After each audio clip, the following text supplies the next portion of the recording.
तो कहानी की शुरुआत में दिखाया जाता है कि एक आदमी बूढ़े स्वीपर को मारकर उसका हुलिया चुरा लेता है और ऑफिस के अंदर जाकर अपने सामान से एक बड़ी स्नाइपर निकालकर उसे असेंबल करने लग जाता है। इस दौरान उसे एक लेडी देख लेती है जिसे बिना हेजिटेट किए वो शूट कर देता है। गोली की आवाज सुनकर जैसे ही गार्ड यहाँ पर आते हैं तो ये बंदा उसे भी शूट कर देता है। तभी यहाँ से कंपनी के ऑनर का बेटा गुजरता है जिसे मारने के लिए ये बंदा उसके पीछे पड़ जाता है और वो लड़का चलते चलते सीढ़ियों में पहुंच जाता है। उसकी टांग पर वो शूटर शूट करके वहाँ से भाग जाता है। अब वो शूटर यहाँ के टॉप फ्लोर पर आ गया था। नीचे उसने देखा तो पुलिस भी आ चुकी थी। उसने वहाँ पर एक स्मोक बॉम्ब फेंका और फिर बड़े आराम से इस बिल्डिंग से निकल कर गायब हो गया। अपने होटल रूम में आकर वो अपने असली भेस में आता है और इस टाइम हम उसकी शक्ल क्लियर देख पाते हैं। ये है असल में जैकल, हमारी सीरीज का मेन कैरेक्टर। जैकल इस टाइम जिस लड़के की टांग पर शूट करके आया था उसके डैड एक पॉलिटिशियन थे और जैसे ही उन्हें पता चलता है कि उनके बेटे के ऊपर जानलेवा हमला हुआ है तो वो हॉस्पिटल के लिए निकल पड़ते हैं और जैकल हॉस्पिटल की ठीक सामने वाली बिल्डिंग में पहुंच जाता है। असल में ये सारा ही जैकल का प्लान था। उसे असल में पॉलिटिशियन को ही मारना था, ना कि उसके बेटे को।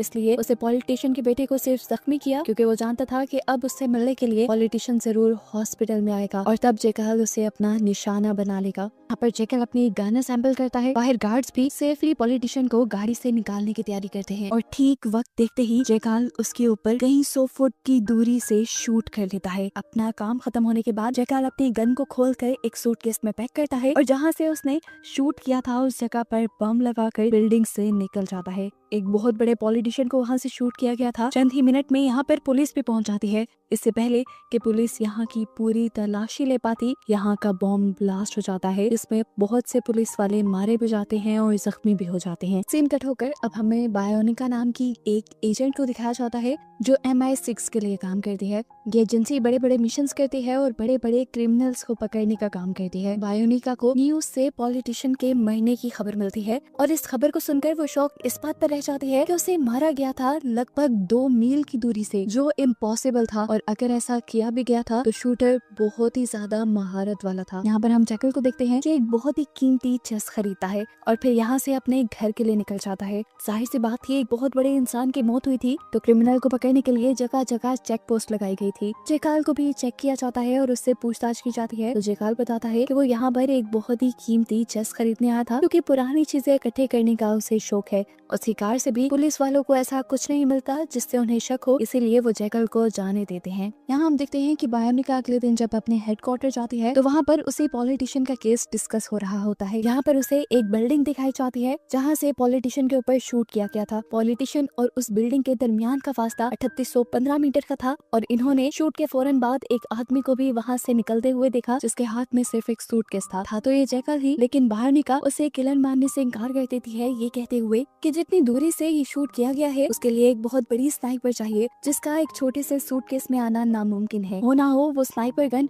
उसी बिल्डिंग के अंदर है और उस स्नाइपर गन के जरिए हम क्रिमिनल का पता चला सकते हैं। तब बायोनिका को बताया जाता है कि उनकी टीम ने उस पूरी बिल्डिंग की छानबीन कर ली थी लेकिन वहाँ पर उन्हें कोई स्नाइपर नहीं मिली थी। मीटिंग डिसमिस हो जाती है जिसके बाद बायोनिका अपनी बॉस इजाबेल से कहती है मुझे लगता है मैं उस कातिल को ढूंढ सकती हूँ क्योंकि मैं एक ऐसे बंदे को जानती हूँ जो स्पेशल स्नाइपर्स बनाता है ऐसे ही मिशंस के लिए। ये स्नाइपर भी जरूर उसी से ली गई होगी और उसके जरिए हम किलर तक पहुंच सकते हैं। उसकी बात सुनकर इजाबेल उसे इन्वेस्टिगेशन की परमिशन दे देती है। यहाँ पे जैकल को हम देखते हैं जो अब पेरिस आ चुका था। यहाँ आकर वो डार्क वेब के जरिए अपने डीलर से बात करने की कोशिश करता है जिसके कहने पर उसने पॉलिटिशियन को मारा था। अपना मिशन पूरा होने के बावजूद उसे बाकी की अमाउंट नहीं रिसीव हुई थी। यहीं पर जैकल की एक दूसरे डीलर से भी बात हो जाती है और वो भी किसी को मरवाने का जैकल को मिशन देते हैं। इसके लिए वो जैकल को बहुत बड़ी अमाउंट यानी $10 मिलियन दे रहे थे, लेकिन इसके लिए उनकी बस एक ही शर्त थी कि मिशन से पहले जैकल उससे मिलेगा। वैसे तो जैकल अपने मिशन से रिलेटेड किसी इंसान से नहीं मिलता लेकिन यहाँ पर उसे पैसे ज्यादा मिल रहे थे तो उसने ये शर्त भी मान दी।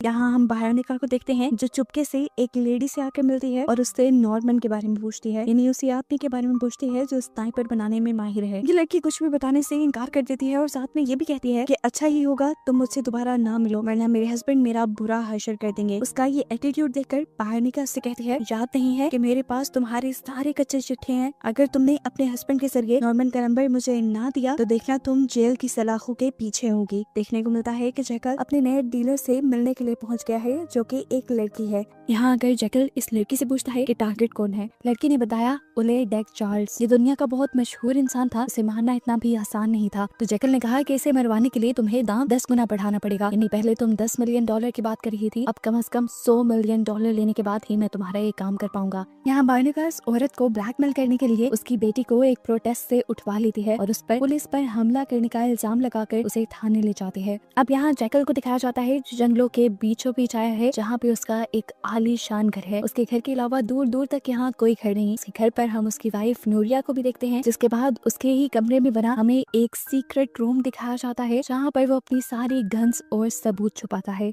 आज की भी सारी चीजें छुपाने के बाद वो दोबारा अपना अकाउंट चेक करता है, जहां अभी तक उसे पेमेंट रिसीव नहीं हुई थी। यहाँ दूसरी तरफ बायोनिका के सर पर एक बहुत बड़ी मुसीबत आ जाती है। वो जिस लड़की को उठवा कर लाई थी, जेल में उसकी तबीयत खराब हो जाती है। वो उसे हॉस्पिटल लेके जाने की भी कोशिश करते हैं, लेकिन कोई फायदा नहीं होता। आधे रास्ते में ही उसकी मौत हो जाती है। अगले ही सुबह बायोनिका को एलिसन की कॉल आती है, यानी उस लड़की की मॉम की कॉल आती है, जिसकी बात सुनने से पहले ही बायोनिका उससे पूछती है क्या तुम्हें नॉर्मन का नंबर मिला। लेकिन एलिसन बायोनिका की बात का जवाब दिए बगैर उसे कहती है मैं जानती हूँ तुमने ही मेरी बेटी को अरेस्ट करवाया है, क्योंकि एक दिन पहले तुमने मुझसे नॉर्मन का नंबर मांगा और अगले ही दिन बिना किसी वजह के मेरी बेटी अरेस्ट हो गई। ये कोई इत्तेफाक नहीं हो सकता। बायोनिका ने ऐसा शो किया जैसे वो इस बारे में कुछ भी जानती ही ना हो। उसने एलिसन को उसकी बेटी की मौत के बारे में भी नहीं बताया, बल्कि उल्टा उसे ही ब्लैकमेल करने लगी, ये कहते हुए वैसे तो मुझे कुछ नहीं पता कि तुम्हारी बेटी अरेस्ट हो गई है, लेकिन अगर वो अरेस्ट हुई है तो मैं उसे बड़ी आसानी से छुड़वा सकती हूँ, लेकिन इसके बदले तुम्हें मुझे नॉर्मन का नंबर देना होगा। इतनी ही देर में बायोनिका को ऑफिस में रिपोर्टिंग के लिए बुला लिया जाता है।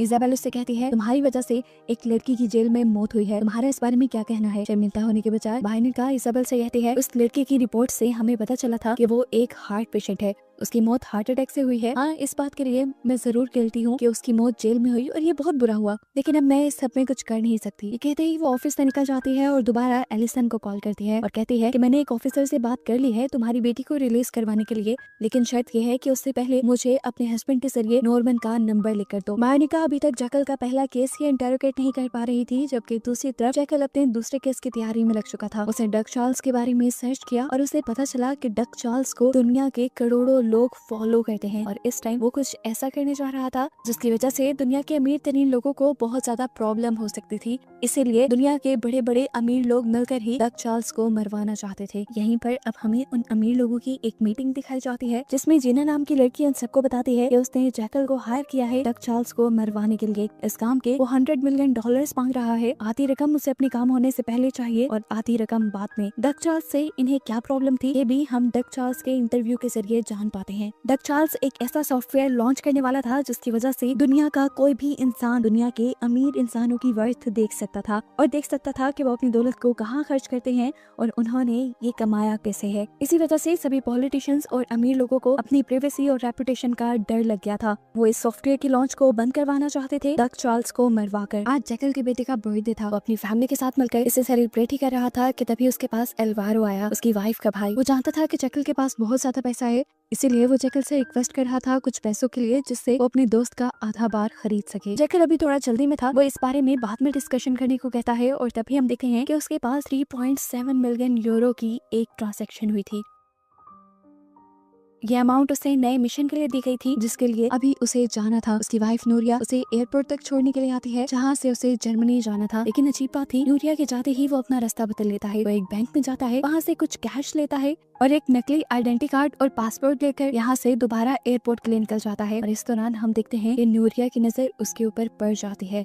नूरिया फौरन ही जैकल को कॉल करती है, लेकिन जैकल कॉल रिसीव नहीं करता और नूरिया परेशान होकर ये सारी बात आकर मॉम को बताती है। तो उसकी मॉम उससे कहती है मैं कहती थी ना तुम जैकल पे ट्रस्ट मत करो, वो जरूर कुछ ऐसा कर रहा है, वो तुम्हें धोखा दे रहा है। यहाँ पर हम एलिसन को देखते हैं जो अपने हस्बैंड के साथ एक बार में बैठी हुई थी और वो अपने हस्बैंड को बहाने से कुछ लेने के लिए भेज देती है, जिसके बाद वो उसके मोबाइल में से नॉर्मन का नंबर निकालती है, उसकी पिक्चर लेकर बायोनिका को सेंड कर देती है ताकि बायोनिका उसकी बेटी को रिलीज करवा सके। बायोनिका भी अपने केस में एक स्टेप आगे हो गई थी, वो अब इस नंबर को ट्रेस करवाने के लिए भेज देती है। यहाँ पर जैकल आकर जीना से मिलता है, यानी अपनी न्यू डीलर से मिलता है, जो उससे पूछती है कि तुम जर्मनी क्यों आए हो, तुमने अभी एक पॉलिटिशियन को मारा है और पुलिस तुम्हें ही ढूंढ रही है, अगर उन्होंने तुम्हें पकड़ लिया तो। जिस पर वो जीना से कहता है ऐसा कुछ नहीं होगा। जीना उसे बताती है कि मुझे तुम पर पूरा एतबार है कि तुम हमारा काम कर सकोगे, लेकिन मेरे दूसरे क्लाइंट से जानना चाहते हैं कि तुम ये काम कर भी पाओगे या नहीं, उन्हें इस काम में कोई भी गलती नहीं चाहिए। ये बात बताकर जैकल यहाँ से चला जाता है अपने होटल रूम में, जहाँ पर वो चेक करने लग जाता है कि उसे पिछली मर्तबा पॉलिटिशियन को मारने के लिए पैसे किसने दिए थे। यहाँ नूरिया नॉर्मन की लोकेशन को ट्रेस करते हुए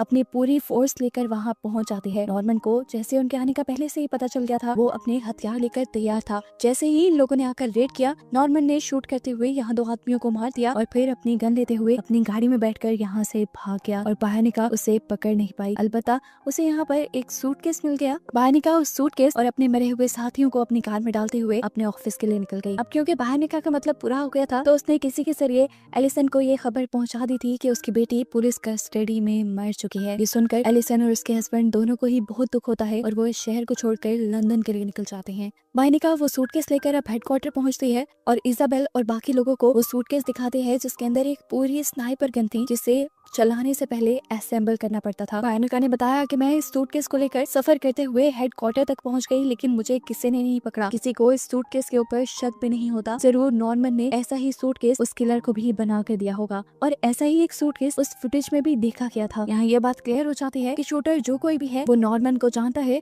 और नॉर्मन की ही हेल्प से वो अपने लिए हथियार बनवाता है। इतनी बड़ी प्रोग्रेस देखकर इजाबेल ये पूरा केस बाइनिका को दे देती है। यहाँ हम जैकल को देखते हैं जिसके पास नूरिया की कॉल आई थी। आज काफी दिन बाद वो नूरिया से कांटेक्ट कर पा रहा था। नूरिया उससे उस दिन के बारे में पूछती है जब वो एयरपोर्ट के बजाय कहीं और निकल गया था। जैकल साफ झूठ बोल देता है कि वो कोई और हो सकता है, लेकिन नूरिया श्योर थी कि वो जैकल ही था। उसे लग रहा था कि जैकल उसे चीट करने लगा है, इसीलिए जैकल उसे अपना रूम और वॉशरूम भी दिखाता है जहाँ कोई भी नहीं था। इस टाइम तो नूरिया रिलैक्स होकर फोन बंद कर देती है, लेकिन उसे जल्दी घर वापस आने को कहती है। यहाँ अब नूरिया ने घर पे भी जैकल की चीजों की छानबीन शुरू कर दी थी। वो जब उसके प्राइवेट रूम में जाती है तो उसे वो खुफिया कैबिन भी मिल जाता है जिसके नीचे जैकल अपनी गन्स छुपाया करता था। यहाँ हम देखते हैं कि चुपके से बायोनिका ने दोबारा एलिसन को मिलने के लिए बुलाया था, जबकि उसका हस्बैंड बहुत ज्यादा दुखी था। एलिसन ने पूछा मुझे क्यों बुलाया है, तो बायोनिका ने बताया कि हम नॉर्मन को पकड़ने के लिए गए थे। हम उसे पकड़ने में कामयाब तो नहीं हो पाए, लेकिन उसका फोन हमारे ही पास है जिसमें कई मर्तबा तुम्हारे हस्बैंड लैरी की कॉल्स आई हुई हैं। अगर तुम चाहते हो कि तुम्हारे हस्बैंड को इस केस में इन्वॉल्व ना किया जाए और जेल की सलाखों के पीछे ना भेजा जाए, तो तुम उसके जरिए पता चलवाओ कि नॉर्मन अब है कहाँ। एलिसन इस वक्त जितने दुख में थी वो बाहर निकाल के ब्लैकमेलिंग में नहीं आती और कहती है कि तुम्हारी वजह से मेरी बेटी मारी गई, अब तुम जो कुछ भी कर लो मैं तुम्हारी बात नहीं मानने वाली। ये कहकर वो अपने रूम में वापस आ जाती है जहाँ पर उसका हस्बैंड उसका फोन मांगता है। एलिसन के फोन की पिक्चर से उसे पता चल जाता है कि एलिसन ही वो थी जिसने नॉर्मन यानी लैरी के भाई का नंबर बायोनिका को दिया था। ये देखकर उसे एलिसन पे इतना ज्यादा गुस्सा आता है कि वो एलिसन को मारना शुरू कर देता है। एलिसन अपनी जान बचाने के लिए रूम से बाहर भी आती है, लेकिन उसका हस्बैंड उसे घसीटते हुए कमरे के अंदर ले जाता है और मार मार कर उसको जान से खत्म कर देता है। ऑफिस आने पर बायोनिका को केस में एक और प्रोग्रेस नजर आती है। बताती है कि पॉलिटिशियन को मारने से पहले नॉर्मन को एक जैकल नाम के बंदे ने बार बार कॉल्स की थी, इसीलिए बायोनिका अब अपने टीम मेंबर्स को जैकल के बारे में पता चलाने को कह देती है। यहाँ जैकल एक होटल की पार्किंग में जाता है और एक कार के ड्राइवर को मारकर उसका हुलिया ले लेता है। ऊपर देखने को मिलता है कि जिस पॉलिटिशियन को जैकल ने मारा था उसका फ्यूनरल था, जहाँ कोई भी दुखी नजर नहीं आ रहा था। सबको अपने हिस्से की पड़ी थी, उसकी वाइफ को भी और बेटी को भी। बेटा फिलहाल चुप था जो फ्यूनरल के बाद यहाँ से निकल जाता है। उसी की टांग पर जैकल ने गोली भी मारी थी। देखने को मिलता है कि ड्राइविंग सीट पर इस टाइम जैकल ही था जो अपने साथ बैठे हुए बॉडीगार्ड को मार देता है और फिर उस लड़के से कहता है तुम्हें मुझे उस दिन गाली नहीं देनी चाहिए थी। जैकल को देखकर वो लड़का डर गया और उसने कहा लेकिन मैंने तुम्हें अपने डैड को मारने के पैसे दिए थे और तुमने मुझे ही गोली मार दी थी, तो फ्लो में निकल गया और इसी वजह से मैंने तुम्हें तुम्हारे बाकी पैसे भी नहीं दिए। असल में जैकल भी पता लगा कर आया था कि पॉलिटिशियन को मरवाने वाला था कौन और किसने उसके पैसे रोके थे। उसका ये कन्फेशन होते ही वो अब गाड़ी को मोड़ देता है और दूसरे रास्ते पे ले जाता है। यानी जैकल ने अब इस लड़के को किडनैप कर लिया था और उसने अभी तक का जितना भी कन्फेशन सुना था उसके फोन की कॉल के जरिए दूसरे बॉडीगार्ड भी सुन चुके थे। एक सुनसान जगह पर जाकर जैकल उसे शूट कर देता है और फिर उसकी गाड़ी में बॉम्ब लगाकर निकल जाता है। कुछ देर में बॉम्ब ब्लास्ट होने पर वहाँ पर सारे सबूत मिट जाते हैं। दूसरी तरफ हम देखते हैं कि जैकल की वाइफ नूरिया ने अपने भाइयों को बुला लिया था जैकल के बारे में छानबीन करने के लिए। यहाँ पर वो जैकल के लॉकर को भी खोलने की कोशिश करते हैं ये जानने के लिए कि उसके पास कितना पैसा है, लेकिन तीनों मिलकर भी उसके लॉकर को नहीं खोल पाते। उसके बाद एल्वारो यानी नूरिया का भाई मैप के जरिए देखता है कि इस घर के अंदर एक सीक्रेट रूम भी है, जिसे किसी तरह तोड़कर उस रूम के अंदर पहुंच जाते हैं जहां इन्हें मिलता है बहुत सारा पैसा और फेक आइडेंटिटीज। उस दरवाजे के खुलते ही जैकल का भी सिक्योरिटी अलर्ट काम करने लग जाता है और जैकल को पता चल जाता है कि नूरिया और उसका भाई एल्वारो उसके सीक्रेट रूम में गए हैं। इन्हीं सारी सोचों में जैकल सफर कर ही रहा था कि गलती से उसका एक्सीडेंट हो गया। वैन वाला उसके पीछे पड़ जाता है और जैकल उसे कुछ पैसे देकर सारा मामला कंट्रोल करने की कोशिश करता है, पर बदकिस्मती से वहीं पर पुलिस आ जाती है। वो दोनों के कार के डॉक्यूमेंट्स मांगती है और उसके बाद जैकल से कहती है कि मुझे तुम्हारे कार की तलाशी लेनी है। कार की तलाशी लेते हुए उन्हें बहुत सारे पैसे और फेक पासपोर्ट मिलते हैं, जिसकी वजह से अब जैकल फंस ही जाता है। लेकिन जैकल ऐसा नहीं चाहता था, इसीलिए उसने पुलिस को भी शूट कर दिया और सामने वाले आदमी को भी लगे हाथ शूट कर दिया, क्योंकि उसने जैकल को पुलिस को मारते हुए देख लिया था। दोनों के हाथ में फिर उसने गन इस तरह पकड़ाई कि देखने वालों को लगे कि इन दोनों ने आपस में एक दूसरे को शूट कर दिया है। सारा माहौल सेट करने के बाद वो यहाँ से निकल गया, जिसके बाद रास्ते में उसने अपनी वाइफ नूरिया को कॉल की और उसे बताया कि मैं आजकल पेरिस में हूँ और तुम भी थोड़े दिन के लिए पेरिस आ जाओ, मैं तुम्हें कुछ बहुत ही इम्पोर्टेंट बताना चाहता हूँ। नूरिया उसकी बात मान जाती है और वो पेरिस का एक होटल रूम बुक करता है नूरिया के लिए। कुछ देर में हमें दिखाया जाता है कि नूरिया रूम में आ जाती है और आते ही जैकल को एक जोरदार थप्पड़ मारती है उसके झूठ के लिए। लेकिन जैकल यहाँ पर अपने सारे झूठ को भी बहुत अच्छे से संभाल लेता है और नूरिया से कहता है, असल में मैं एक सीक्रेट एजेंट हूँ और मुझे बहुत से मिशंस मिलते हैं जिन्हें मैंने खुफिया तौर पे पूरा करना होता है। मैं कोई बुरा काम नहीं कर रहा, लेकिन क्योंकि मैं सीक्रेट एजेंट हूँ इसीलिए मुझे अपनी आइडेंटिटी छुपानी पड़ती है। मेरी जान को भी इन सारे मिशंस में खतरा रहता है, इसीलिए मुझे अपने मिशंस के बारे में किसी को बताने के भी ऑर्डर्स नहीं होते। इसीलिए उस दिन भी मैं मिशन के लिए ही निकल रहा था और नहीं चाहता था कि तुम्हें मेरी असली लोकेशन पता चले, इसलिए मैंने तुम्हें जाते हुए कहा कि मैं जर्मनी जा रहा हूँ। जब जैकल को लगा कि नूरिया उसकी बातों में आने लगी है तो उसने कहा, नूरिया मैं जल्द ही तुम्हारे और अपने बेटे के लिए ये काम छोड़ दूंगा और फिर आकर बस मैं अपनी फैमिली के साथ रहूंगा। यहाँ पर हम देखते हैं कि सीना अपने उस बॉस से मिली है जिसने डक चार्ल्स को मरवाने के लिए ही असल में जैकल को हायर किया था। उसे खबर मिली थी कि जैकल ने उस पॉलिटिशियन के बेटे को भी मार, जिसकी वजह से उसके पीछे खतरा बहुत ज्यादा बढ़ चुका है। डर है कि पुलिस उसे पकड़ लेगी और इन्हें उससे ज्यादा ये भी डर है कि अब वो डक चार्ल्स को मार भी पाएगा कि नहीं। वो जीना से कहते हैं, जो भी हो हमारा काम जरूर होना चाहिए। यहाँ हमें बहानिका को दिखाया जाता है जिसे एलिसन का मैसेज आता है। वो उसे मिलने के लिए बुला रही थी और असल में ये मैसेज किए थे एलिसन के हस्बैंड ने। बहानिका भी एलिसन की बताई जगह पर पहुंच जाती है और यहाँ आकर उसे पता भी चल जाता है कि वो मैसेज एलिसन ने नहीं किए थे बल्कि उसके हस्बैंड ने किए थे। बहानिका उसके हाथ में चाकू देखकर डर गई और उसने फौरन अपने हेडक्वार्टर में रिपोर्ट कर दिया। उसके करीब के ऑफिसर को उसकी मदद के लिए उसके पास भेजा गया। जो ऑफिसर लैरी के ऊपर जानलेवा हमला भी कर सकता था, तो बहानिका ने फौरन उस ऑफिसर को अलर्ट कर दिया कि हमें इस आदमी को हर हाल में जिंदा पकड़ना है। वो आदमी लैरी अब बहानिका की चाल को समझते हुए वहाँ से भागने की कोशिश करता है, तो बहानिका भी उसे जाकर पकड़ लेती है। तो वो आदमी उल्टा बहानिका के ऊपर ही हमला कर देता है और तभी यहाँ पर आकर उसे बहुत सारे ऑफिसर्स घेर लेते हैं। यहाँ आकर ऑफिसर्स उससे बहानिका को तो बचा लेते हैं, लेकिन लैरी यहाँ से भागने में कामयाब हो जाता है। उसके भागने का बहानिका को बहुत दुख हुआ, क्योंकि लैरी ही वो इंसान था जो इन्हें नॉर्मन तक पहुँचा सकता था। ये उसे पकड़ने के लिए अब उसके होटल रूम में जाते हैं, तो देखते हैं कि लैरी ने अपनी वाइफ एलिसन का भी मर्डर कर दिया था। सीन कट होकर हमें डग चार्ल्स को दिखाया जाता है, जिससे उसका सिक्योरिटी चीफ बता रहा था कि आपकी जान को खतरा है। अगर आप 28 तारीख को उस कॉन्सर्ट में जाकर अपनी ऐप लॉन्च करेंगे तो मुमकिन है वहाँ पर कोई आपको मारने आया हो। लेकिन डग चार्ल्स अभी भी अपनी जिद पे कायम था कि वो उसी दिन उस कॉन्सर्ट में जाएगा भी और वहाँ जाकर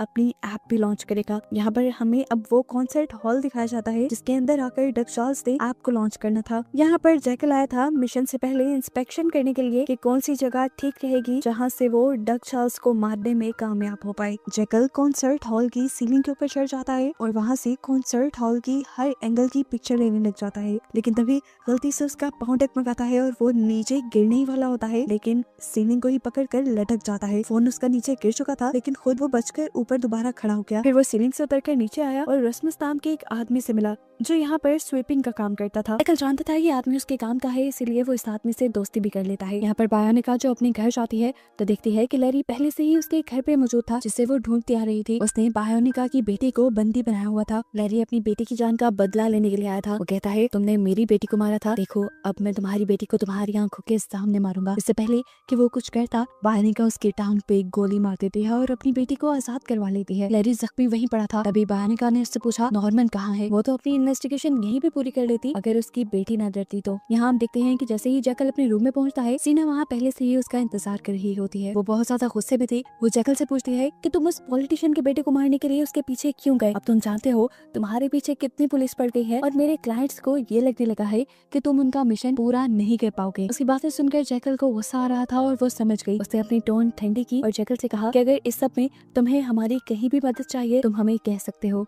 सीन कट होकर हमें दिखाया जाता है कि लैरी अब हॉस्पिटल में एडमिट था, जहाँ पर बहानिका उसे टॉर्चर करते हुए उससे पूछते हैं, मुझे जितनी जल्दी हो सके बता दो नॉर्मन कहाँ है, नहीं तो तुम्हें ऐसे ही टॉर्चर करूंगी, और अगर तुमने नॉर्मन का एड्रेस हमें बता दिया तो तुम्हें तुम्हारी बेटी और वाइफ का फ्यूनरल भी करने दिया जाएगा। लैरी ने बहानिका को अब नॉर्मन के घर की लोकेशन बता दी थी। वो एक व्हाइट कलर का घर था जिसके पास एक अस्तबल भी था। फाइनली अब हमें नॉर्मन को भी दिखा ही दिया जाता है, जिसके एक बाजू पे चोट लगी थी लास्ट टाइम बहानिका के हमले की वजह से। वो जहाँ रह रहा था उसके इर्द गिर्द उसने अपनी सिक्योरिटी के लिए कैमरास लगाए हुए थे, जिन्हें वो भी चेक ही कर रहा था कि उसके पास जैकल की कॉल आ गई और जैकल ने उसे कहा कि मुझे एक नए मिशन के लिए एक नया वेपन चाहिए। जैकल अपने पहले वेपन इसलिए इस्तेमाल नहीं कर सकता था क्योंकि वो सारे मेटल से बने हुए थे। इस मर्तबा उसे एक कॉन्सर्ट में जाकर अपने टारगेट को मारना था, तो उसे एक ऐसा वेपन चाहिए था जिसमें मेटल का इस्तेमाल बिल्कुल ना हुआ हो। नॉर्मन उसकी बात मान तो जाता है, लेकिन उसे बताता है कि अभी मेरे हाथ में चोट लगी हुई है, मैं इतना जल्दी तुम्हारा ये काम नहीं कर सकता। जैकल नॉर्मन को बताता है कि उसे बहुत ज्यादा जल्दी है, ये मिशन उसके लिए बहुत जरूरी है। वो नॉर्मन से कहता है कि अगर तुम नहीं बना सकते तो मैं तुम्हारी मदद के लिए वहाँ आ जाता हूँ। नॉर्मन भी जैकल को अपनी लोकेशन बता देता है। अब जैकल जैसे ही उसके शहर पहुँचता है तो देखते हैं कि नॉर्मन ही उसे खुद अपने घर तक के लिए लेने आया था।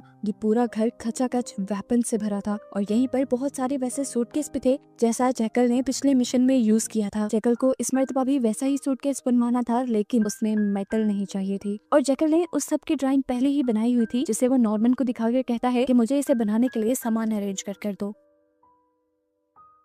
नॉर्मन उसे ये सारी चीजें लाकर दे देता है और कुछ ही देर में ये दोनों बड़ी आसानी से ये गन बना भी लेते हैं और नॉर्मन थोड़ी सी ये गन चलाने की ट्रेनिंग भी जैकल को देता है। यहाँ पर हम बहानिका को भी देखते हैं जो नॉर्मन को पकड़ने के लिए उसके शहर पहुंच चुकी है। हम देखते हैं कि जैकल प्रैक्टिस के लिए जंगल में पहुंचा हुआ था। प्रैक्टिस खत्म करके जैसे ही वो वापस घर के लिए मुड़ा तो उसने एक गाड़ी को नॉर्मन के घर के पास आते देखा। वो समझ गया कि ये एजेंट्स होंगे जो नॉर्मन को पकड़ने आए होंगे। हालात की संगीनी समझकर जैकल फौरन गाड़ी से उतरता है और बहानिका की कार वालों को बिना शक दिए पास के जाकर एक कैफे में बैठ जाता है और फौरन नॉर्मन को कॉल करता है उसे अलर्ट करने के लिए, लेकिन नॉर्मन सोया हुआ था, वो कॉल ही नहीं पिक कर रहा था। थोड़ी देर बाद जब वो कॉल उठाता है तो जैकल उसे कहता है यहाँ के सारे सबूत मिटा दो और इस जगह को बॉम्ब से उड़ा दो क्योंकि MI6 के एजेंट्स तुम्हें ढूंढते हुए यहाँ पहुंच चुके हैं। नॉर्मन जल्दी से यहाँ का सारा डाटा रिमूव करने की कोशिश करता है और इससे पहले कि वो यहाँ से बचकर भाग जाता है यहाँ पर शूटिंग शुरू हो जाती है जो बहानिका और उसकी टीम ने की थी। नॉर्मन भी इनसे बचने के लिए गन उठा लेता है और उन लोगों को शूट करता है। एक आध को तो वो मारने में कामयाब भी हो गया, लेकिन फिर उसकी गोलियां खत्म हो गई। जैसे ही वो रीलोड करने लगा तो बहानिका और उसके लोग जल्दी से अंदर आ गए।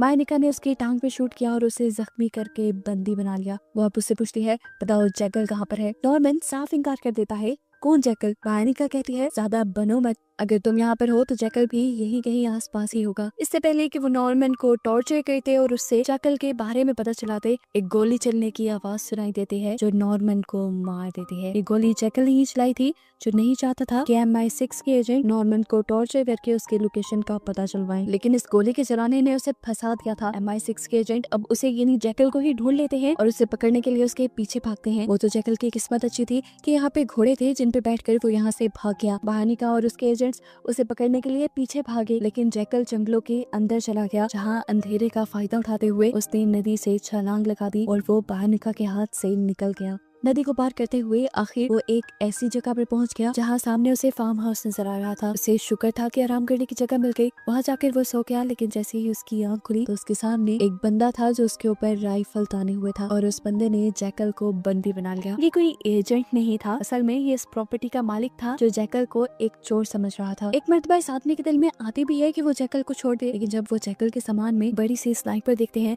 तो वो जैकल को लेकर अपने घर चला जाता है और अपने बड़े भाई को फोन करके सारी बात समझाता है। बड़ा भाई उससे कहता है कि मेरी जैकल से बात करवाओ। जैकल उनसे कहता है तुम चाहे जितने मर्जी पैसे मांग लो लेकिन मुझे छोड़ दो। जिस पर उस आदमी ने कहा ठीक है हम तुम्हें छोड़ देंगे, लेकिन उससे पहले मैं तुमसे मिलना चाहूंगा। वो आदमी अब अपने बेटे के साथ यहाँ पर आ ही रहा था कि तभी उसका भाई जो जैकल के पास था उसकी हरकतों से जैकल ने अंदाजा लगा लिया कि ये लोग जैकल को छोड़ने वाले नहीं है, इसलिए वो अब अपनी ट्रेनिंग का इस्तेमाल करता है, अपने आप को छुड़वाता है और उस आदमी की गन से उसी को मार कर यहाँ से निकल जाता है। वो यहाँ इस आदमी की कार के जरिए भागना चाह रहा था, लेकिन ये कार खराब थी। इतनी देर में उस आदमी का भाई और बेटा भी यहाँ पे आ गया। जब उस आदमी ने जाकर अंदर देखा कि उसके भाई को जैकल ने मार दिया है तो वो गुस्से में भिन भना गया। उसे पता था कि जैकल गाड़ी में ही छुपा होगा, इसलिए वो अपनी राइफल लेकर गाड़ी के पास आ गया, जहाँ गाड़ी के नीचे से जैकल ने उस पर शूट करके उसे जख्मी कर दिया। उसके बाद जैकल कार के नीचे से निकलकर उसे मार देता है। उसके बेटे ने भी ये सारा नजारा देखा था, वो डर गया, उसने अपने आप को जैकल के हवाले कर दिया और जैकल ने उसे कहा चुपचाप गाड़ी चलाओ। लड़का जैकल के कहने के मुताबिक चलने लगा। गाड़ी में बैठते ही जैकल ने अपनी वाइफ नूरिया को कॉल मिलाई। यहाँ पर जैकल नूरिया से कहता है मुझे माफ कर देना, शायद इस बार के काम में मैं बच ना पाऊँ और मैं कभी वापस ना आ पाऊँ।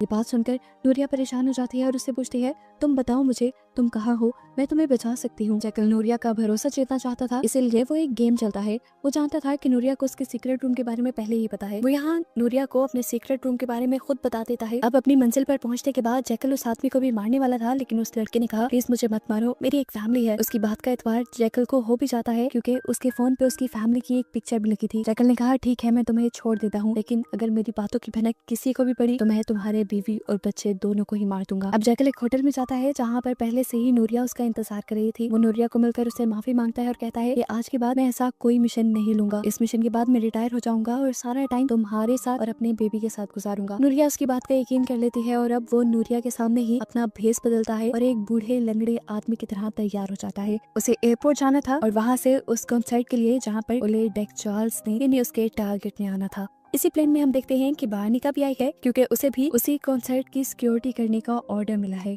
उसे देखकर जैकल समझ गया था कि अब उसे डक चार्ल्स को मारने में और भी ज्यादा मुश्किल आएंगी। अब जैकल अपने होटल में आकर अपना हुलिया बदल लेता है। तभी उसके डोर पे कोई नॉक करता है। ये पुलिस वाले थे जो किसी और को ढूंढते हुए गलती से जैकल के पास आ गए थे, लेकिन जैकल की मुंह की हवाइयां उड़ती देखकर उन्हें जैकल पे ही शक होने लगा। ऑफिसर ने जैकल का नंबर मांगकर उसके फोन पे कॉल की और उसके बाद कोई भी सस्पिशियस चीज ना मिलने पर वो भी जैकल के पास से चले गए। यहाँ पर जैकल अब रस्मस को बुलाता है ड्रिंक के लिए। ये उसी कॉन्सर्ट हॉल का स्वीपर है जहाँ पर कॉन्सर्ट होना है। ड्रिंक करते हुए जैकल उसको बताता है कि मेरे पास यहाँ रहने के लिए कोई जगह नहीं, मैं एक होटल रूम में रह रहा हूँ। ये सुनकर रस्मस उससे कहता है क्यों ना तुम मेरे घर रहो मेरे साथ। अगले दिन हम देखते हैं कि जैकल दोबारा जीना से मिला है। वो जीना को बताता है कि पॉलिटिशियन को मारने की वजह से बार्निका और उसकी टीम मेरे पीछे पड़ी हुई है और मेरा काम मुश्किल कर सकते हैं। मैं चाहता हूँ कि तुम उनका कुछ करो। जीना कहती है ठीक है तुम्हारा काम हो जाएगा। दूसरी तरफ हम ऑफिस में देखते हैं कि बार्निका साथ साथ जैकल वाले केस पे भी काम कर रही थी। बार्निका की एक टीम मेंबर ने जैकल को देख लिया था उस दिन जिस दिन जैकल ने गोली चलाई थी। उसी की मदद से ये लोग जैकल का स्केच बनवा रहे थे। हम यहाँ जैकल को देखते हैं रस्मस के घर पर जो एक इंजीनियर होने का ड्रामा कर रहा था और अपने काम में बिजी होने का भी। उसे देखकर रस्मस उससे कहता है क्यों ना तुम मेरे साथ कॉन्सर्ट हॉल में चलो, वो जगह काफी पुरसकून है, वहाँ जाकर तुम अपना काम आराम से कर सकोगे। जैकल ने उसे ऐसे बताया था कि जैसे वो ऐसा ही कोई कॉन्सर्ट हॉल बनाना चाह रहा है, इसीलिए रस्मस उसे अपने आईडी से इस कॉन्सर्ट हॉल का दरवाजा खोल देता है ताकि अंदर जाकर जैकल इस कॉन्सर्ट हॉल के मैप को कॉपी कर सके। लेकिन जैकल यहाँ पर किसी और ही मकसद से आया था। जितनी देर में रस्मस यहाँ नहीं आता, जैकल यहाँ पर छुपने की एक सेफ जगह ढूंढ लेता है जहाँ रहकर उसे टारगेट को मारना था। यहाँ दिखाया जाता है कि बार्निका और उसका एक साथी अब कॉन्सर्ट हॉल के लिए निकल रहे थे। उन्हें वहाँ की सिक्योरिटी चेक करनी थी। वो जैसे ही अपने ऑफिस से बाहर निकलते हैं तो उनके ऊपर कोई जानलेवा हमला करता है जिससे लकीली बार्निका और उसका दूसरा साथी बच जाते हैं। बार्निका जवाबी फायरिंग करती है और जो लोग उनको मारने के लिए आए थे इस फायरिंग में वो सारे लोग मारे जाते हैं और बार्निका अपना सफर स्टार्ट कर देती है। आज इस कॉन्सर्ट हॉल में वो मेन कॉन्सर्ट नहीं था जिसमें ऐप को लॉन्च करना था, लेकिन आज वो दिन था जिस दिन के बाद इस कॉन्सर्ट हॉल को सिक्योरिटी पर्पसेस के लिए बंद कर दिया जाना था। जैकल जानता था कि आज ही मौका है इस जगह पे जाने का। वो कुछ पानी लेता है और ड्राई फ्रूट्स लेता है और रस्मस की आईडी का इस्तेमाल करते हुए कॉन्सर्ट हॉल के अंदर चला जाता है। जैकल अब कॉन्सर्ट हॉल की रूफ पे जाकर वहाँ छुप गया जिस जगह को उसने पहले से ही पॉइंट आउट किया हुआ था। इस जगह पर कोई उसे देख नहीं सकता था और ना ही कोई उसे खतरा था। वो यहाँ रहकर बड़ी ही आसानी से ओलेग चार्ल्स को मार सकता था। जैकल ने आते ही अपनी पोजीशन ले ली, हालांकि वो जानता है कि ओलेग चार्ल्स 2 दिन बाद यहाँ आएगा, लेकिन क्योंकि 2 दिन तक यहाँ पर आना जाना मना हो जाएगा तो उसके आने के कोई चांसेस नहीं थे, इसलिए वो 2 दिन तक यही उसका इंतजार करने वाला था। कॉन्सर्ट से ठीक एक रात पहले इस जगह की अच्छी तरह चेकिंग की जाती है डॉग्स और डिफरेंट तरह के गैजेट्स के जरिए, जिससे पता चलाया जा सके कि यहाँ पर कोई भी बम या वेपन नहीं छुपाया गया या यहाँ पे कोई इंसान नहीं छुपा हुआ। और जिसके लिए ये सब हो रहा था ये लोग जानते ही नहीं थे कि वो तो काफी टाइम पहले से ही यहाँ पर छुपा हुआ है। अब कॉन्सर्ट का दिन भी आ जाता है। बार्निका और उसकी टीम भी यहाँ आती है, लेकिन यहाँ की सिक्योरिटी इतनी सख्त थी कि कोई भी एक छोटा सा चाकू भी अंदर नहीं लेकर जा सकता था, MI6 के एजेंट्स भी नहीं। कॉन्सर्ट के बाद हम देखते हैं कि डक चार्ल्स यहाँ पर फाइनली खुद आ जाता है, जो असल में जैकल का टारगेट था। उसके आते ही जैकल अपनी पोजीशन से निकलता है और एक कैमरामैन को मारकर उसकी पोजीशन ले लेता है। यहाँ दिखाया जाता है कि जीना और सभी लोग ओलेग चार्ल्स के मरने का इंतजार कर रहे थे, लेकिन उससे पहले ही यहाँ पर गड़बड़ी हो गई। ओलेग चार्ल्स के सिक्योरिटी गार्ड ने ही उसके ऊपर हमला कर दिया, जो गोली उले को लग भी नहीं पाई, लेकिन उसके ऊपर सिक्योरिटी अलर्ट कर दी गई। यहाँ पे मौजूद बाकी बॉडीगार्ड्स ने उस आदमी को शूट कर दिया जिसने गोली चलाई थी, और इतने में जैकल को मौका ही नहीं मिला उले डेक्सचार्ल्स पे गोली चलाने का, और यहाँ पर उसका मिशन फेल हो गया। लेकिन अभी भी उसके पास एक और मौका था, क्योंकि इस हादसे की वजह से अब उले को सिक्योरिटी पर्पसेस के लिए इस कॉन्सर्ट से दूर लेकर जाया गया और उसकी ऐप की लॉन्चिंग भी पोस्टपोन कर दी गई। अब जैकल उस कॉन्सर्ट हॉल की रूफ से उतर जाता है और रस्मस से मिलने के लिए जाता है। रस्मस उससे मिलने के लिए एक्साइटेड था, लेकिन वो नहीं जानता था कि जैकल इस टाइम उसकी मौत है। जैकल उसे इस तरीके से मारता है कि किसी को उसकी मौत का शक भी ना हो। यहाँ पर हम देखते हैं कि जीना के ऊपर उसके सारे बॉस बहुत ज्यादा गुस्सा कर रहे थे, क्योंकि जैकल अपना काम पूरा नहीं कर पाया था और जीना ने ही जैकल को हायर किया था। हमें पता चलता है कि उले को मारने के लिए जैकल ने भी एक गोली चलाई थी, जो जाकर बुलेट प्रूफ ग्लास से टकरा गई थी, और इसी वजह से वो फेल हो गया था, और यही उन लोगों के ज्यादा गुस्से की वजह भी थी। यहाँ पे हम दिखाया जाता है कि डेक्सचार्ल्स ने दोबारा एक मीडिया कॉन्फ्रेंस की और उसमें बताया कि वो जल्द ही अपनी रिवर ऐप को लॉन्च करेगा। इधर बाहरिका को भी सिक्योरिटी कैमरास के जरिए ये बात पता चल जाती है कि जैकल 2 दिन पहले से ही यहाँ इस कॉन्सर्ट हॉल की सीलिंग में छुप कर बैठा था। उसे पकड़ना अब इनके लिए और भी ज्यादा जरूरी हो गया था, क्योंकि वो पहले एक बहुत बड़े पॉलिटिशियन का कातिल था और अब दूसरे बहुत बड़े इंसान को मारने का खदशा था। बाहरिका ने अपने एक टीम मेंबर के जरिए जो जैकल का स्केच बनाया था, अब उसे भी टीवी पे चला दिया जाता है और उसके वांटेड पोस्टर्स लगा दिए जाते हैं। ये पिक्चर जैकल की फैमिली भी देखती है और नूरिया फौरन जैकल को कॉल करती है। उसे जैकल के ऊपर शक हो जाता है कि वो किसी सिक्योरिटी एजेंसी में नहीं है, क्योंकि MI6 के एजेंट खुद ही अपने किसी एजेंट को पकड़ने के लिए इस तरह पोस्टर्स नहीं लगवाते। नूरिया की जैकल से जब बात होती है तो जैकल झूठ नहीं बोलता और कह देता है, हाँ वो तस्वीर मेरी ही है जो तुम लोगों ने टीवी पे देखी है, और मैं तुम्हें मिलकर सब सच बता दूंगा। नूरिया ये सुनकर टूट गई और उसने कहा, बहुत हो गया है, मैं तुम्हारे इन तमाशों से तंग आ चुकी हूँ, जितना जल्दी हो सके तुम घर वापस आओ। अब यहाँ हम देखते हैं कि बाहरिका लैरी के पास जाती है इन्वेस्टिगेशन करने के लिए, क्योंकि वो जानती थी कि लैरी अभी भी कहीं ना कहीं नॉर्मन और जैकल की लोकेशन को जानता होगा। वो पहले लैरी से माफी मांगती है, क्योंकि लैरी की बीवी और बेटी दोनों ही इस मिशन की जद में आ गए थे, लेकिन गुस्से में लैरी कहता है उनकी मौत इस मिशन की वजह से नहीं बल्कि तुम्हारी वजह से हुई है। ये कहते ही वो और कुछ नहीं कहता, बल्कि एक चाकू से यही उसके सामने यानी बाहरिका के सामने अपना गला काट देता है। अपनी आंखों के सामने अपनी आखिरी उम्मीद को मरता देखकर बाहरिका टूट जाती है। वो अपने हेडक्वार्टर जाती है, जहाँ पर उसे पता चलता है कि उसके लिए एक फाइल निकाली गई थी जिनमें उन शार्प शूटर्स के नाम थे जो आज तक के बेस्ट शूटर माने जाते हैं, और जरूर उनमें से एक ही जैकल भी हो सकता था। जैसे ही बाहरिका इस फाइल को पढ़ना शुरू करती है तो कहानी पास्ट में चली जाती है और हमें जैकल का पास्ट दिखाया जाता है जब वो एक सोल्जर था। जैकल उस टाइम अफगानिस्तान में था और उसका काम था तालिबान को खत्म करना। जैकल एक बहुत अच्छा शार्प शूटर था, इसलिए उसे मुश्किल से मुश्किल मिशन दिए जाते थे, जिसमें एलेक्स नाम का उसका साथी भी उसके साथ जाता था। आज जैकल को तालिबान के सरदार को मारना था। इसको मारना इतना भी आसान नहीं था। इन्होंने जितना पॉसिबल हो सकता था दूर से उसे मारने का इंतजाम किया और जैकल ने एक ही शूट में उसे मार डाला, जिससे ये सब लोग जैकल से और भी ज्यादा इम्प्रेस हो गए। इस मिशन के बाद जब जैकल और इसका साथी सारे पार्टी कर रहे होते हैं तो उनके पास एक टॉम नाम का आदमी आता है, जो कि जैकल से कहता है कि मैं जानता हूँ तुम बहुत अच्छे शार्प शूटर हो, अगर मैं कहूँ कि तुम मेरे लिए काम करो, वही काम जो तुम अभी भी करते हो, यदि इंसानों को मारने का काम, तो मैं तुम्हें एक बार काम करने के लिए तुम्हारे महीने की सैलरी से कई गुना ज्यादा पैसे दूंगा।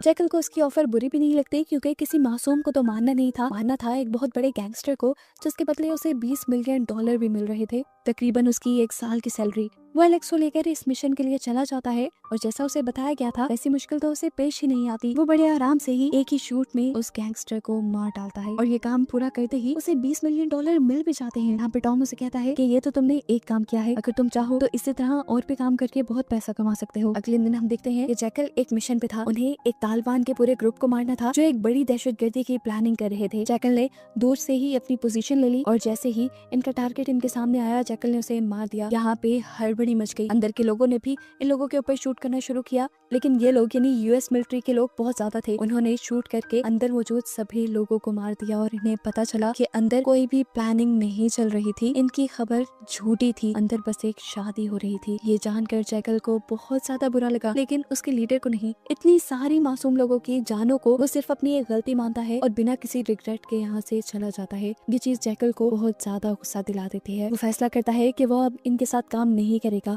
जैसे ही ये लोग थोड़ी ही दूर पहुंचते हैं, जैकल सबकी गाड़ियां रुकवा देता है, ये कहते हुए कि उसे लग रहा है आगे लैंड माइन्स है। वो अपने दोस्त एलेक्स के साथ लैंड माइन्स को चेक करने के लिए जाता है, लेकिन वहाँ तो कुछ भी नहीं था। फिर जैकल ने चुपके से अपनी पॉकेट से एक रिमोट निकाला और उसका एक बटन दबाया, जिसके बाद पीछे मौजूद उनकी दोनों गाड़ियां ब्लास्ट हो गई और उसके सारे साथी भी मारे गए। ये काम जैकल ने किया था, लेकिन जैकल के दोस्त को लगा शायद उनके ऊपर हमला हुआ है। वो बुरी तरह घबरा गया, लेकिन जैकल सुकून से आगे बढ़ता रहा। उसने ये काम इसलिए किया था क्योंकि वो जानता था यूएस मिलिट्री मासूम अफगानियों को मार रही है। सीन्स प्रेजेंट में आते हैं और जैकल को हम देखते हैं जो अपने घर आया था। नूरिया बहुत ज्यादा गुस्सा थी। वो उससे पूछती है, क्या ये सच है कि तुम किसी सिक्योरिटी एजेंसी के लिए काम नहीं करते? क्या ये भी बात सच है कि तुम पैसों के लिए किसी की भी जान ले सकते हो? नूरिया उससे कहती है, मैं तो ये सारी सच्चाई जानती हूँ, लेकिन ये सच्चाई मुझे तुम्हारे मुंह से सुननी है। जैकल भी जज्बात में आ जाता है और गुस्से में उससे कहता है, हाँ मैं पैसों के लिए किसी को भी मार सकता हूँ। यहाँ पर सिचुएशन काफी खराब हो जाती है और नूरिया रोते हुए यहाँ से चली जाती है। अगले दिन तक इन दोनों के दरमियान में कोई बात नहीं होती और अगले दिन नूरिया जैकल से कहती है, क्या ये नहीं हो सकता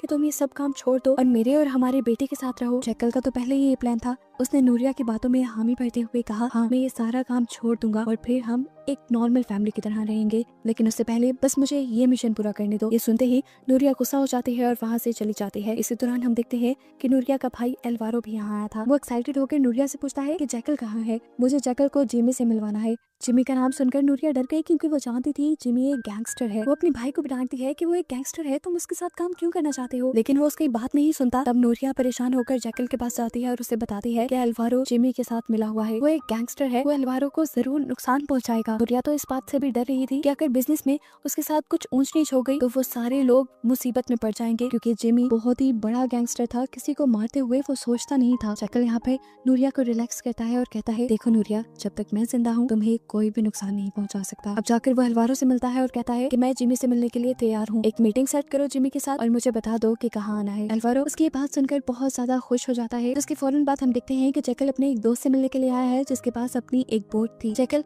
उसे बोट उधार ले लेता है और उसमें अपना सामान रख के यहाँ से चला जाता है। यहीं पर हमें दिखाया जाता है कि अब एल्वारो जिमी के साथ बैठा हुआ था। वो उसे जैकल के बारे में बताता है कि जैकल के पास बहुत पैसा है, अगर वो इस डील के लिए मान गया तो हम उससे मिलियंस ऑफ डॉलर्स ले सकते हैं। अभी वो लोग बात ही कर रहे थे कि एकदम से इन्हें गोली चलने की आवाज सुनाई दी और जिमी टेबल पे गिर गया। एल्वारो ये सब देखकर परेशान हो गया, लेकिन वो ये भी जान गया कि उसे मारने वाला कोई और नहीं बल्कि जैकल ही था। अब क्योंकि जिमी एक बहुत बड़ा गैंगस्टर था तो उसके मरने की न्यूज आग की तरह फैल गई और यहाँ बहानिका को भी इस न्यूज के बारे में पता चल गया। जितनी दूरी से उसे मारा गया था, बहानिका समझ गई कि इसकी मौत के पीछे भी जरूर जैकल ही है। अगले सीन में दोबारा हम जैकल को देखते हैं जो एक नई बोट लेता है और उसमें अपना सामान रखकर चल पड़ता है डक चार्ल्स के आइलैंड की तरफ।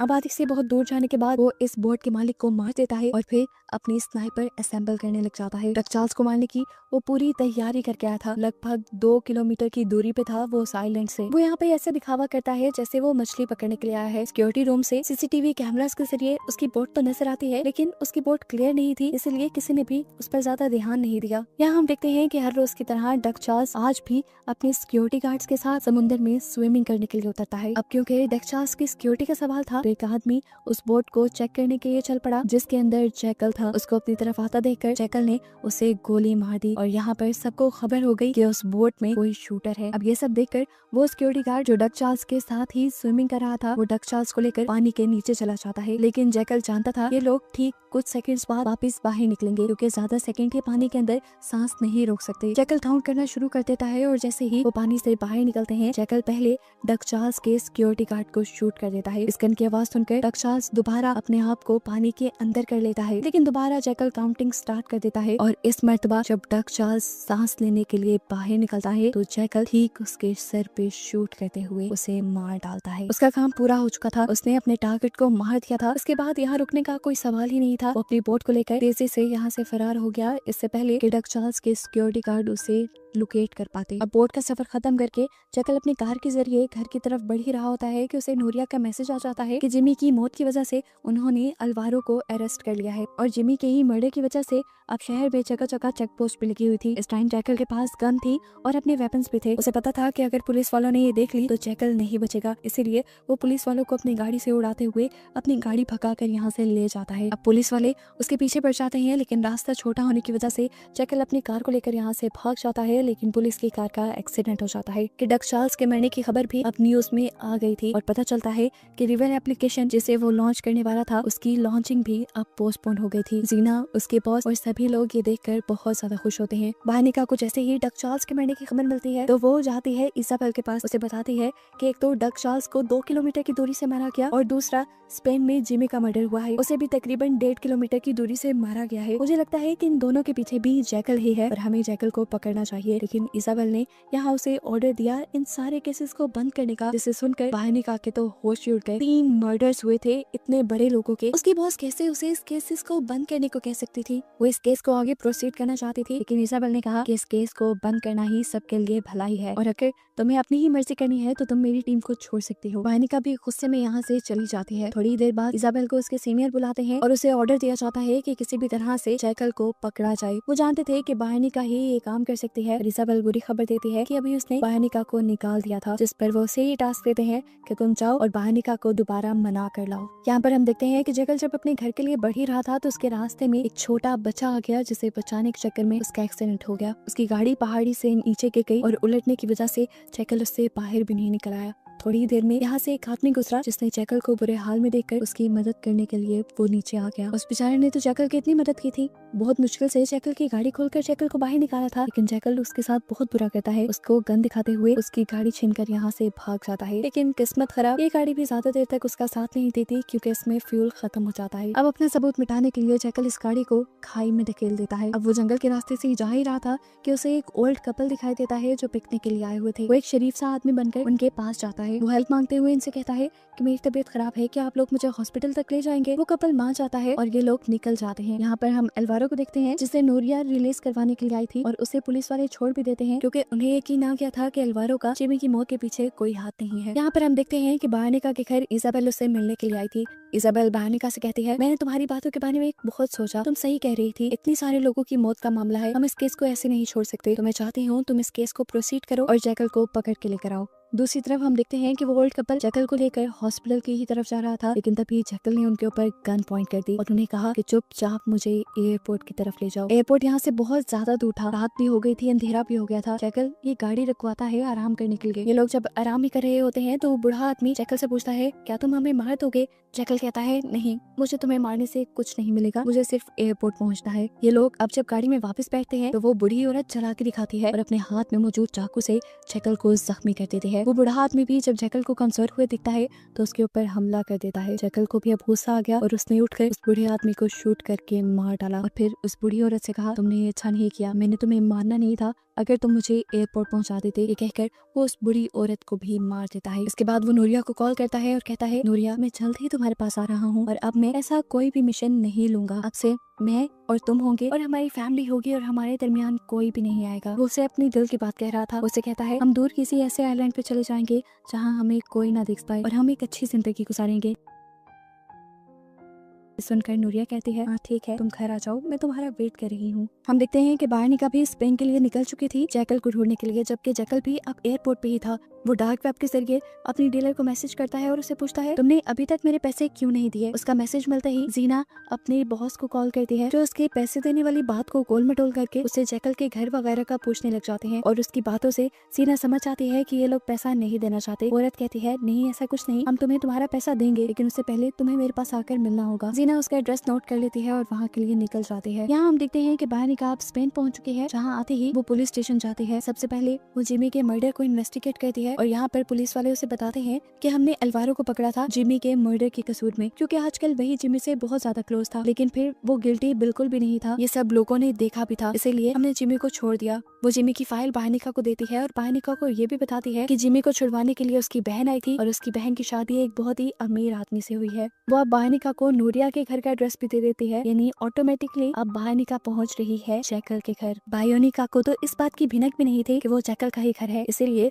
वो सिर्फ अपने एक आध मेंबर को लेकर उसके घर के ऊपर नजर रख रही थी, लेकिन कहीं ना कहीं उसे कड़ी से कड़ी मिलाते हुए हिंट हो ही गया कि ये जैकल का घर है। उसने अपने साथी से कहा, मुझे लग रहा है कि ये जैकल का घर है और अगर ऐसा ही है तो हमें लगातार उस पर नजर रखनी चाहिए, क्योंकि कुछ ही देर में वो यहाँ जरूर आएगा। ये लोग देखते हैं कि रात होते ही नूरिया एक टैक्सी बुलाती है, अपने कपड़े और सामान वगैरह पैक करके कुछ पैसे रख के यहाँ से चली जाती है। वो जैकल के बुलाने पे नहीं जा रही थी बल्कि जैकल से दूर जा रही थी, क्योंकि जैकल ने तो अभी उसे यही कहा था कि वो घर वापस आएगा। जैकल भी एयरपोर्ट पे बैठा नूरिया का इंतजार कर रहा था, लेकिन जब काफी देर तक वो नहीं आई तो वो एयरपोर्ट से निकल गया। यहाँ पर हम देखते हैं कि जीना भी उस होटल में पहुंच गई थी जहाँ पर उसे बुलाया गया था। अब जीना से कॉल करके पूछा जाता है कि तुम किस रूम में हो। जीना उसे गलत रूम का एड्रेस दे देती है, क्योंकि वो समझ गई थी कि ये लोग उसे मारने का ही प्लान कर रहे हैं, क्योंकि वो उन्हें पैसे नहीं देना चाहते। साथ ही वो सबूत भी मिटाना चाहते हैं कि उन्होंने ही ओलेड चार्ल्स को मरवाया है। यहाँ हमें दिखाया जाता है कि जैकल भी अपने घर पहुंच चुका है, जिसे देखते ही बाहनिका पहचान जाती है। जैकल जो बाहनिका के यहाँ होने से बिल्कुल अनजान था, घर के अंदर जाने पे वो टूट गया ये देखकर कि नूरिया उसे छोड़कर जा चुकी थी और वो अपने बेटे को भी यहाँ से ले गई थी।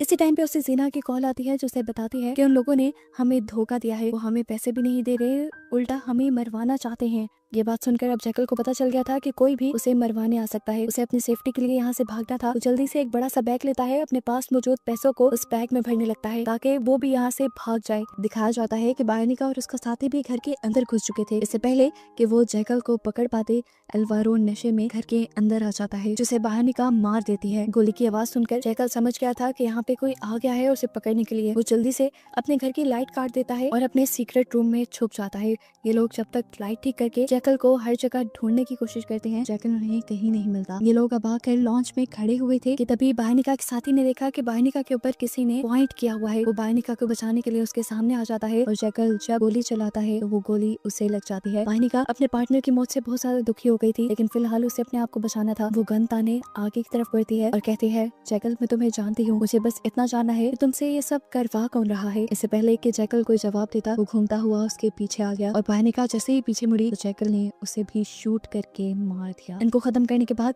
जैकल नूरिया को कॉल करना शुरू करता है, लेकिन नूरिया जैकल की कॉल अटेंड नहीं करती। वो इस टाइम एयरपोर्ट पे थी। अब तो नूरिया का फोन भी बंद जा रहा था, क्योंकि नूरिया ने जैकल से तंग आकर अपना फोन भी फेंक दिया था। जैकल बहुत ज्यादा डिप्रेस्ड हो चुका था नूरिया के इस बिहेवियर की वजह से। ड्राइविंग पे भी उसका ध्यान नहीं था। ऐसे में उसकी गाड़ी से कुछ टकरा जाता है और उसका बहुत बुरा एक्सीडेंट होता है। यहाँ MI6 के हेडक्वार्टर में हमें इजाबेल को दिखाया जाता है, जो अपने एक साथी को ये बुरी खबर देती है कि बायनिका उनकी सबसे अच्छी ऑफिसर मारी गई। इजाबेल अब अपने साथी से कहती है, मैं जानती थी ये होना ही था, मैंने उसे मना भी किया था वहाँ जाने से, लेकिन वो नहीं मानी। उसका वो साथी जाकर अब अपने कैबिन में बैठ गया, जहाँ पर उसने देखा कि उसके पास बायनिका का एक मैसेज आया हुआ था, जिसमें साफ साफ ये लिखा था कि इजाबेल ने बायनिका को स्पेन भेजा था। अगर वो ये बात लीक कर देता तो वो जानता था कि उसकी भी जान चली जाएगी, इसीलिए उसने ये सच अपने अंदर ही दबा लिया और इस मैसेज को डिलीट कर दिया। सीन कट होता है और काफी अरसे बाद हमें जैकल को जिंदा दिखाया जाता है, जो एक खुफिया जगह पर जीना से आके मिलता है। जीना उसे बताती है कि उन लोगों ने हमें धोखा दिया था, अब तुम्हारे हाथ में है, या तो उनसे अपने पैसे निकलवा लो या उन्हें मार डालो। जिस पर वो उसे कहता है, अभी तो फिलहाल मुझे किसी को ढूंढना है, उसके बाद मैं देखूंगा मुझे क्या करना है। और बस यही कहते हुए ये सीजन यहाँ पर खत्म हो जाता है।